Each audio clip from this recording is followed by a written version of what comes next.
주일인들 새롭지 않는 주일이 있고 날이 있겠습니까마는 오늘은 특별히 의미 있고 뜻있는 그런 주일입니다. 세계 역사적으로 보면 1945년 8월 15일은 세계 대전이 멈춘 날로 기록되고 있습니다. 지금으로부터 꼭 78년 전 1945년 8월 15일 날 우리는 일본 제국으로부터 식민지 지배로부터 자유를 얻은, 해방을 얻은 날입니다. 윤동주 등등의 시인들의 표현대로 우리는 해방절이라고 말하지 않고 강복절이라고 말합니다. 빛광자 다시 복자입니다. 잃어버렸던 빛을 다시 회복한 날, 다시 찾은 날. 이렇게 강렬한 표현을 쓰는 민족은 세계 속에 없습니다. 대한민국밖에는 해방절, 자유절이라고 말하지만, 독립절이라고 말하지만 강복절이라고 말하는 나라는 대한민국밖에 없습니다. 빛은 생명입니다. 빛은 자유입니다. 빛은 번성입니다. 하나님께서 놀랍게 이 민족을 축복해 주셨습니다. 그러나 안타깝게도 5년 후인 아직도 나라의 기틀을 잡기 전인 불완전한 그때에 1950년 6월 25일 날 휴일날 새벽 우리는 북의 침공을 받고 이 땅이 3년 동안 전쟁을 치르면서 잿더미가 되었습니다. 그때 참전한 용사들의 얘기대로 이 나라가 과연 나라 꼴이 될 것인지 걱정하면서 한숨을 쉬며 이 땅을 떠났었습니다. 그러나 기도하는 사람들, 선교사님들에 의해서 우리는 옥수수 가루를 통하여서 끼니를 떼었고 그들이 전해주는 의복으로 우리는 추위를 막으면서 6.25 이후에 우리는 배고픈 긴긴 세월을 지나왔었습니다. 그 세월이 짧게는 20년, 넉넉 잡아 30년의 세월 동안 우리는 배고픈 민족이었습니다. 못 사는 민족이었습니다.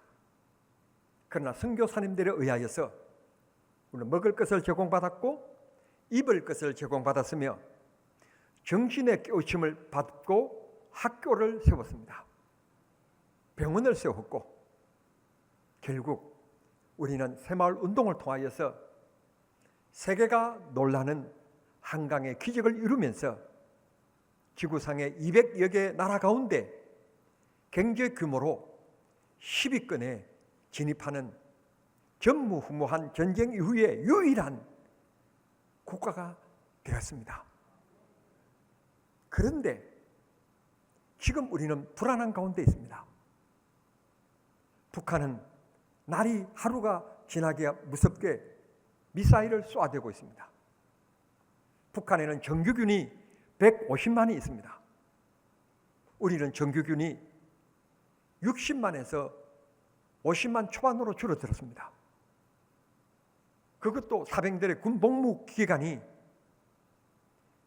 36개월에서 줄어서 18개월밖에 안 됩니다.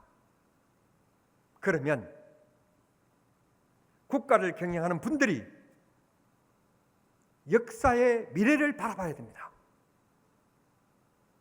지금 세계 속에 출산율로 우리는 최저 국가로 지금 알려져 있습니다. 둘이 만나서 한 명도 안 되는 0.8명, 0.7명을 기록하고 있습니다. 이대로 간다면 20년 후에는 이 나라의 군인들이 몇 명이나 될 거라고 생각합니까? 시급한 문제입니다. 여당이, 야당이 저렇게 한가한 때가 아닙니다. 지금 국가법을 정해야 됩니다. 20년 후에, 15년 후에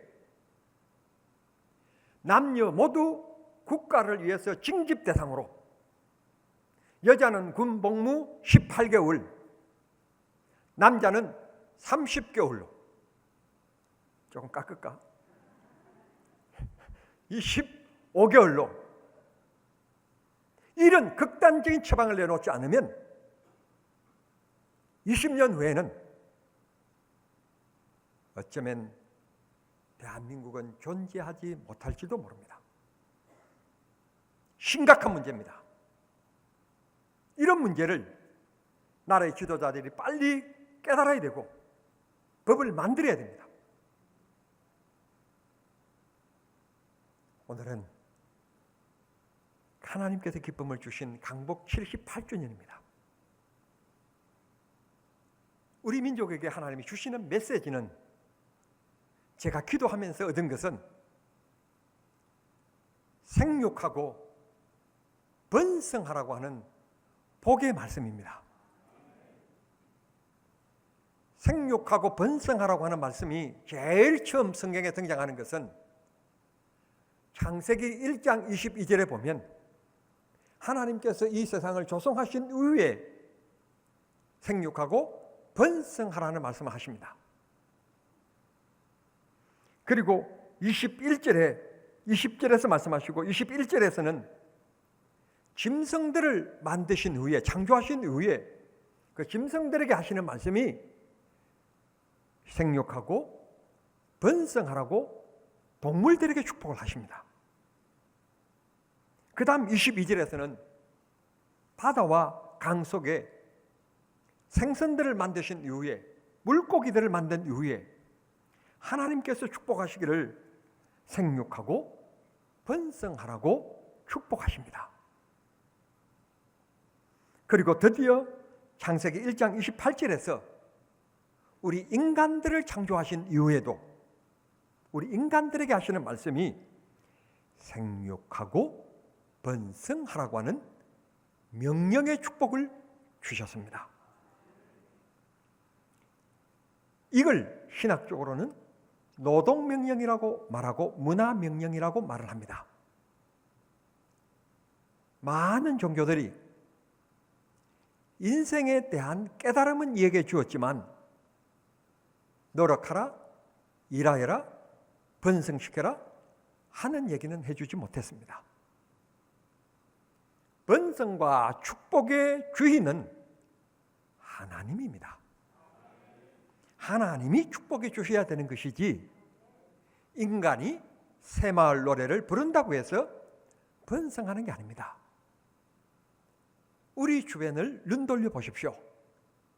우리보다도 훨씬 똑똑하고 열심히 살아가지만 부자가 안 되는 사람들이 있습니다. 너무 비교적인지 모르지만 어떤 사람은 저녁 늦게까지 일하는데도 불구하고 잘 살지 못하는데, 어떤 사람은 칼퇴근해서 집에 와서 가족들과 함께 즐겁게 식사하고 시간을 가져도 수입이 그 사람보다도 훨씬 많이 넉넉히 잘 살아가는 사람들이 있습니다. 결론적인 것은 인간이 노력해야 하기는 하지만, 씨를 뿌려야 하기는 하지만 그 걸음을 인도하시는 분, 그 결과를 결정하시는 분은 하나님이라는 것을 우리가 잊지 말아야 합니다. 하나님께서 축복하셔서 인간들이 잘 먹고 잘 살면서 뜨지 말아야 될 곳에 눈을 뜹니다. 그게 죄입니다. 남녀 간의 죄고 세상과 쾌락과 향락의 죄입니다. 하나님이 인간을 지으신 것을 드디어 가슴을 치십니다. 그리고는 노아에게 방주를 짓게 만들고 그 방주에 새들과 짐승대로 짝을 지어서 그 방주에 승선하게 만듭니다. 노아의 가족 8명이 함께 탔습니다. 그리고 세찬 비를 퍼부으셔서 이 땅을 물로 심판하십니다. 일명 홍수 심판입니다. 이 사건이 있은 다음 방주를 나온 노아, 하나님이라는 이름만 생각해봐도 가슴이 떨리고 하나님의 음성이 들려오면 심장병이 들릴 정도로 그럼 너무너무 무서운 것을 직접 경험한 장본인 것입니다. 그런 그에게 하나님이 찾아오십니다. 그리고 하나님이 하시는 말씀이 노아야, 너 두 눈으로 똑똑히 봤지? 그렇게 윽박지르는 말씀, 가압적인 말씀이 아니었습니다. 부드러운 말씀이었습니다. 얼마든지 율례와 법도를 정하실 법도 한데 하나님은 노아에게 그렇게 하시지 않습니다. 9장 1절 7절 보면 그 노아에게 하시는 말씀이 생육하고 번성하라고 복에 대한 말씀하십니다. 홍수 사건 다음 처음으로 하나님의 음성을 듣는 이 노아가 얼마나 불안했을까요? 그런데 들려오시는 하나님의 음성이 너무너무 따뜻한 말씀인 거예요. 생육하고 번성해라. 열심히 노력하고 일해라. 게으름 피우지 말아라. 라고 하나님께서 말씀하신 것입니다. 그 다음에 또 생육하고 번성하라는 말씀이 오늘 우리가 읽은 본문의 말씀입니다. 야곱이란 사람에게 주신 말씀이 오늘 본문입니다.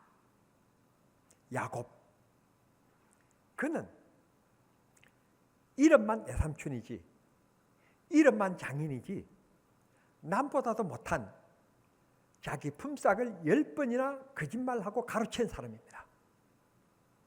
그런 험악한 20년의 세월을 보내고 하나님께서 부자를 되게 하셔서 떼를 만들어 12아들과 내 아내와 함께 고향을 향하여 옵니다.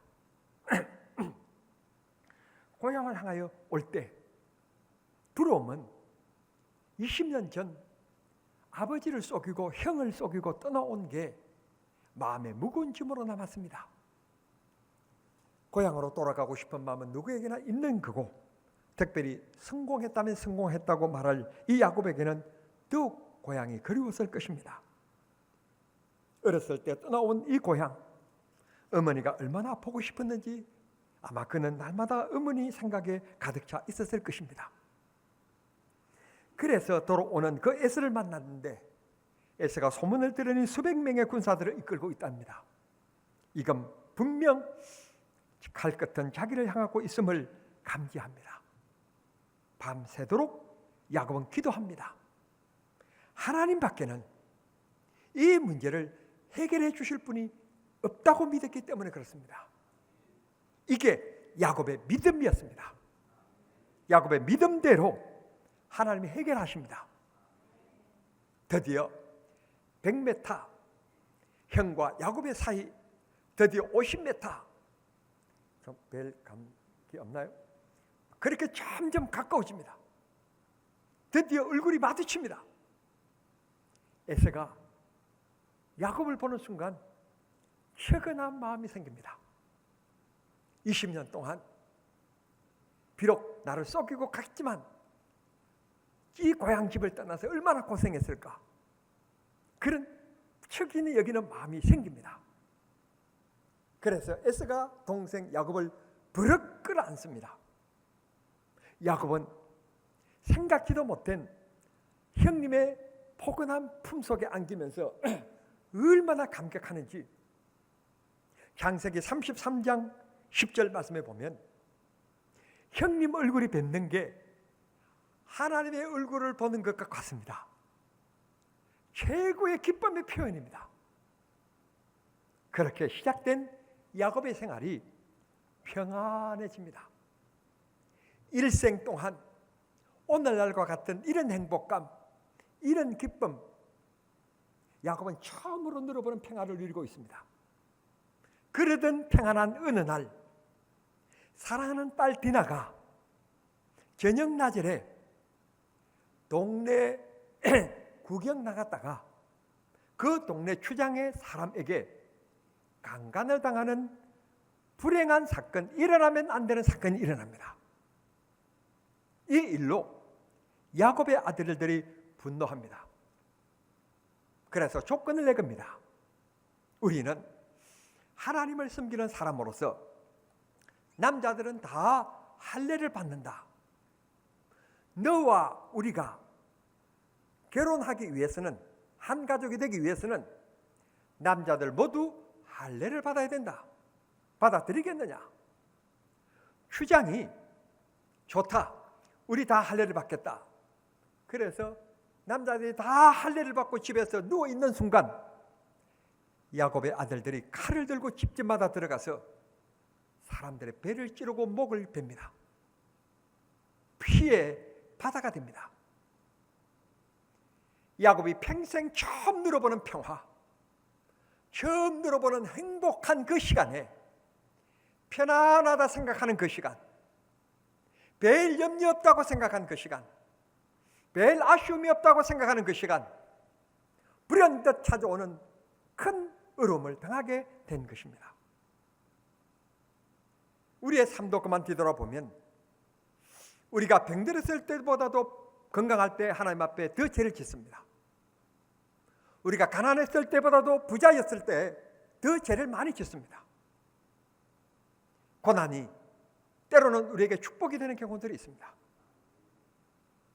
우리가 건강하기 때문에 죄를 짓습니다. 어쩌면 병든 게 축복일 때가 있습니다. 부자이기 때문에 죄를 짓습니다. 때로는 가난한 게 축복일 때가 있습니다. 합격하는 것도 다 축복이지만 국회의원 그 선거에서 떨어진 것도 축복일 때가 있습니다. 성도 여러분, 고로 성경은 우리에게 얘기합니다. 범사에 감사하라고. 우리 각자를 향하신 하나님의 위대한 뜻과 하나님의 꿈이 있다고. 그런 하나님에 대한 믿음을 가지고 노력하면 결과는 하나님이 번성케 하십니다. 오늘 위기를 맞이하는 것 같습니다. 이 나라가 잘 먹고 잘 살고 잘 되니까 인권 운운하면서 소수자 보호를 내걸면서 차별금지법 등등으로 위협하고 있습니다. 이 나라가 잘 먹고 잘 사니까 희한한 일들을 저지르고 있습니다. 하룻밤 자고 일어나면 남자가 여자가 되는 일들도 있습니다. 회개망측한 일들이 대한민국 땅에서 일어나고 있습니다. 일면식도 없는데 길을 가다가 칼을 휘두르 사람을 죽이는 일들이 일어나고 있고, 이것을 방지하기 위하여 계엄이 이루어진 것처럼 장갑차가 서울 시내에 배치되어져 있고 장총을 든 경찰관들이 곳곳을 경비하는 모습을 우리는 보고 있습니다. 어떻게 하다가 대한민국이 이렇게 떨어졌습니까? 이렇게 위험한 나라가 되었습니까? 길을 가다가 사람을 만나면 반가워야 하는데 사람 만나는 게 두려워지는 시대가 되었습니다. 성도 여러분, 기억하실 것은 경제적으로 번성하다고 해서 꼭 축복은 아닙니다. 하나님의 법도를 지킴에 축복입니다. 하나님을 찬양하고 하나님을 경배하고 하나님 말씀에 순종함이 축복이고 가정의 평화고 기쁨입니다. 하나님 말씀대로 살면 어긋날 것이 없습니다. 하나님이 온전히 우리를 지켜주시고 보호해 주십니다. 우리 인생이란 부지런하다고 해서, 열정이 있다고 해서 다 잘 되는 것 아닙니다. 시기와 때가 있습니다. 하나님이 축복해 주실 때, 그 때가 있습니다. 우리 지역은 농촌 지역인데 경남 농협에 가서 똑같은 묘종을 사왔습니다. 고추도 심고 여러 가지 농작물을 심었습니다. 똑같은 씨앗에 똑같은 배양한 것을 사다가 심었는데 어떤 밭은 아주 풍요롭게 되어지는데 어떤 밭은 농사를 흉작으로 만드는 밭이 있습니다. 씨가 나빠서도 아닙니다. 묘종이 나빠서도 아닙니다. 약간 토질의 차이는 있겠지만 결과는 그걸 돌보는 농부에게 달려 있습니다. 생육하고 번성하겠다고 하는 부지런한 농부에게는 풍성한 식물이 자랄 수밖에 없습니다. 심기는 심었는데 잘 돌보지 않고 게으르면 그 농사는 잘 될 리가 없습니다. 하나님께서 우리 모두에게 생활의 복을 주셨습니다. 가정을 주셨습니다. 우리는 생육하고 번성하도록 노동명령을 받은 자로서 열심히 살아야 합니다. 서로 도우며 격려하며 살아야만 합니다. 우리가 열심으로 살면 하나님은 축복해 주십니다.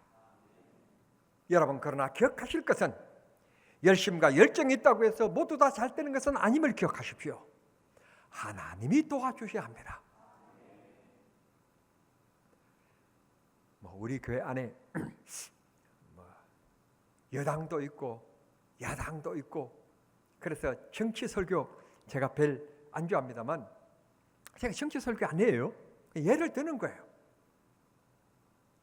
참 시기와 때가 있다는 걸 제가 그냥 느끼는 건 뭔가 하면 윤석열이라고 하는 분이 박영수 특검에 특검 보러 들어갈 때만 해도 그분이 검찰총장 될 거라는 것을 예견한 사람은 아무도 없었고 대통령이 될 것이라고 하는 것은 더더욱 생각하는 사람은 아무도 없었습니다.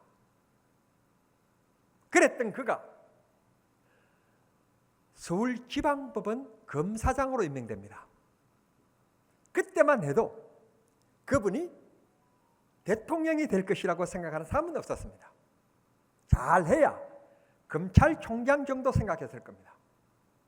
그런데 그가 생각하는 것처럼 검찰총장이 되었습니다. 검찰총장이 되고는 바로 대통령이 되었습니다. 대통령이 되겠다고 5선, 6선을 그친 분들이 노력한 분들이 많이 계셨지만 그분들은 안 됐습니다. 국회의원 초선도 한 번도 안 해본 이재명 씨는 대통령 후보가 당당히 되었습니다. 여러분, 사람이 애쓰고 힘쓴다고 해서 됩니까? 거기에다가 하나님이 도와주셔야 된다고 하는 플러스 알파를 반드시 기억하고 살아야 합니다. 하나님 축복하셔야 됩니다. 우리 인생 방향이 중요합니다. 하나님 앞에 구원받음을 감사하고 하나님 영광을 위하여 살겠다고 하는 목표를 가지고 살면 하나님이 역사하시게 되어 있습니다. 저는 고등학교 다닐 때 부모님이 안 계시니까 군복을 입으면 먹는 것, 입는 것, 장래 다 보장이 될 수 있다고 해서 파란 군복을 원했지만 제가 실력이 없기도 하지만 대한민국이 나를 필요로 하지 않아서 제가 군인이 못 됐습니다. 그러나 우리나라의 5성 장군인 병장 출신입니다. 군인을 그래서 저는 제복 입는 분들을 좋아합니다. 경찰관, 소방관, 교정공무원, 군인 좋아합니다. 지금 대한민국 육군 참모총장이 고현석 중장입니다. 현재 육군 참모차장입니다. 이분은 사관학교 출신도 아니고 학군 출신입니다. 학군 출신이 벨 3개를 달았다는 것은 출세 중에 출세한 겁니다.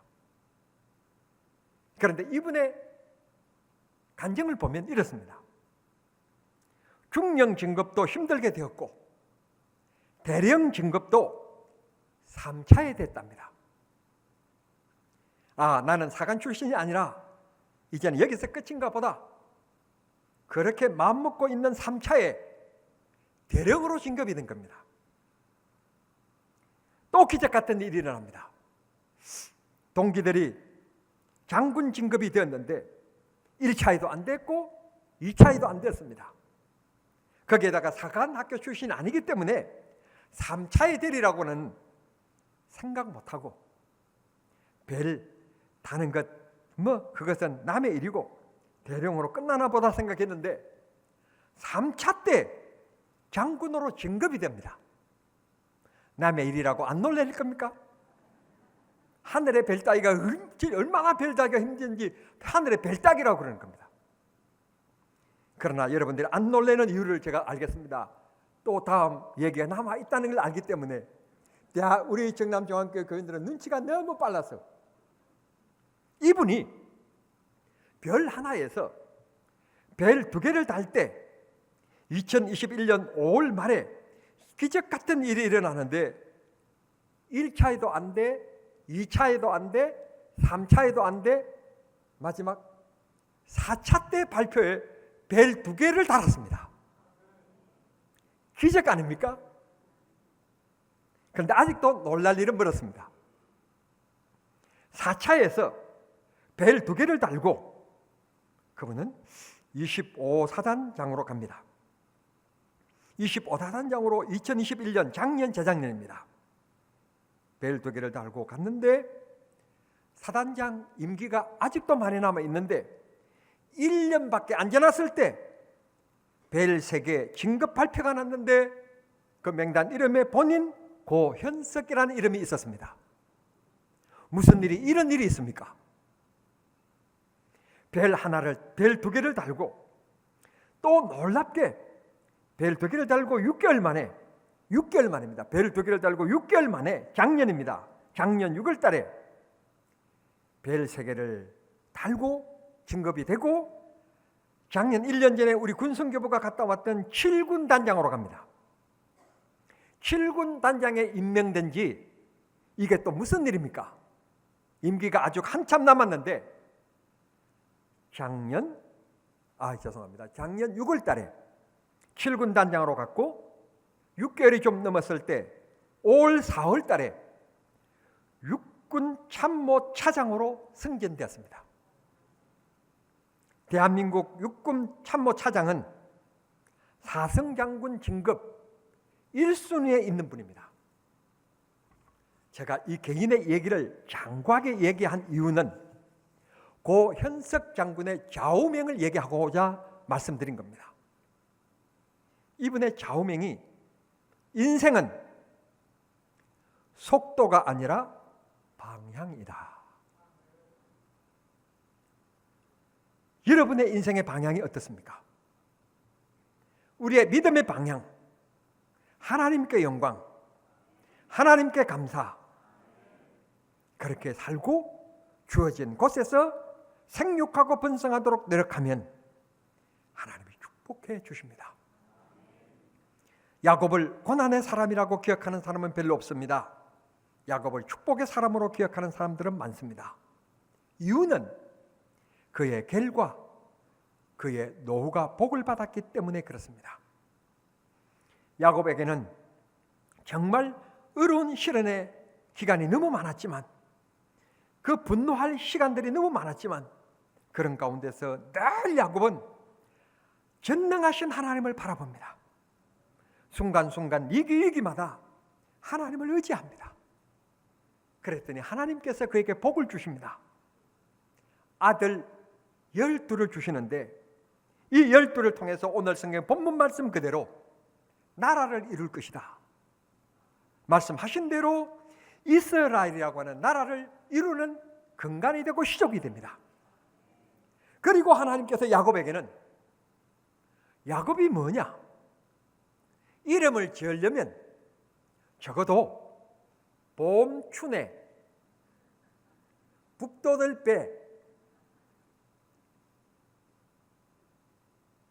겨울이 지나고 봄이 되면 농부들은 땅을 일구고 또 가시나무에 파고 기름을 주고 북돋는 겁니다. 항상 생기 있고 희망이 있는 겁니다.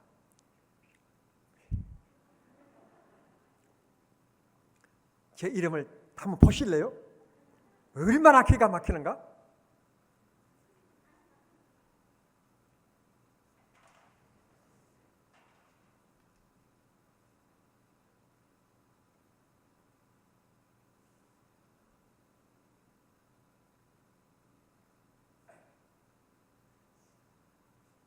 인간이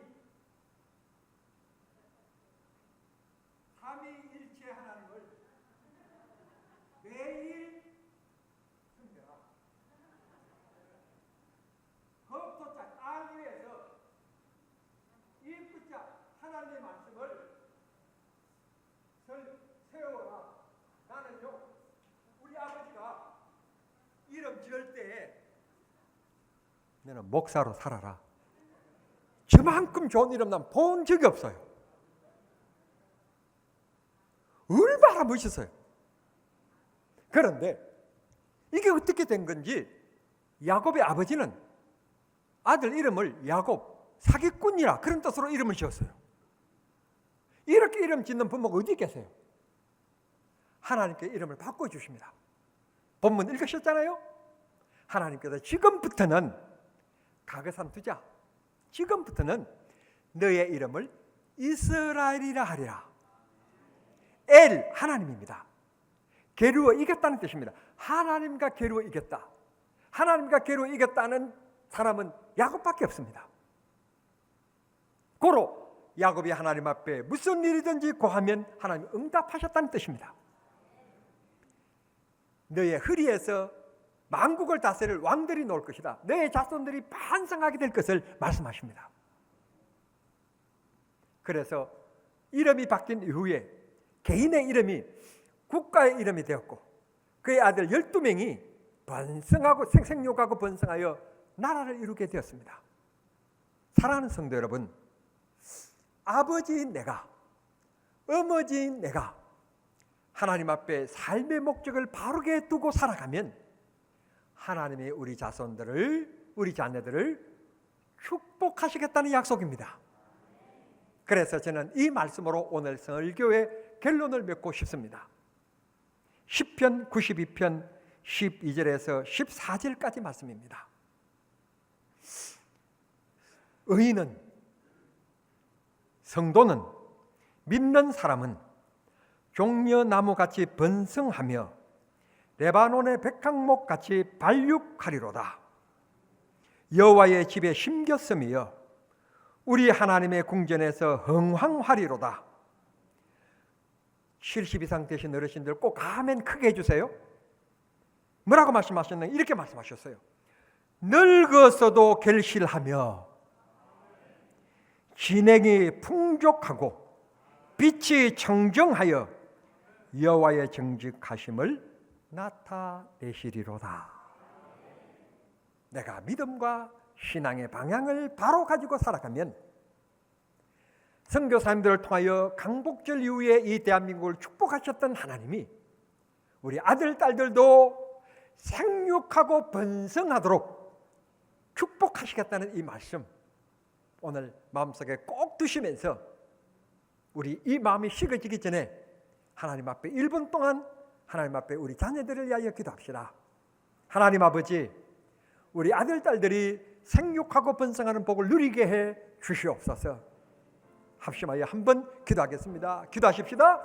거룩하시고 자비하신 아버지 하나님 감사합니다. 78년 전 이 땅 위에 강복절을 허락하시고 이 나라를 생육하고 번성할 수 있도록 축복해 주신 아버지 하나님, 말씀을 나누면서 오늘 우리들도 야곱이 받았던 자녀의 복을 받기를 원합니다.